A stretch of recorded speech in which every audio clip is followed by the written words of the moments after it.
আলু বেগুন দিয়ে পার্শে মাছের তরকারি করব।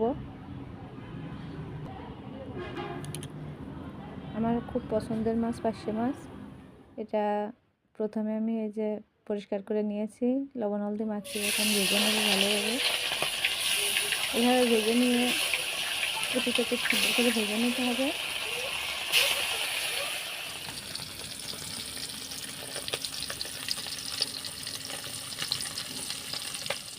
ভালো করে ভেজে নিলাম।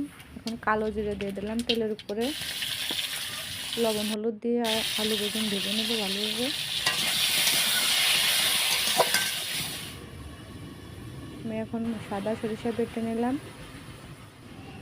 অন্য আর কিছুই দেবো না, সাদা সরিষা দিয়ে এর উপরে জল দিয়ে দিলাম।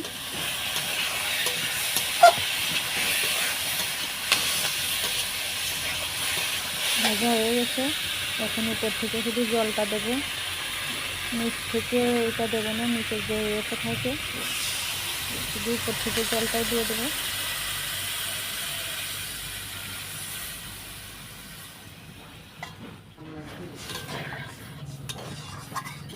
এইভাবে আলু বেগুন পার্শে মাছের ঝোল, পাতলা ঝোল করলে অনেক ভালো লাগে খেতে।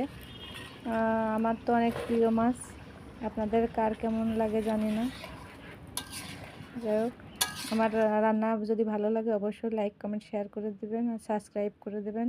ধন্যবাদ, সবাই ভালো থাকবেন।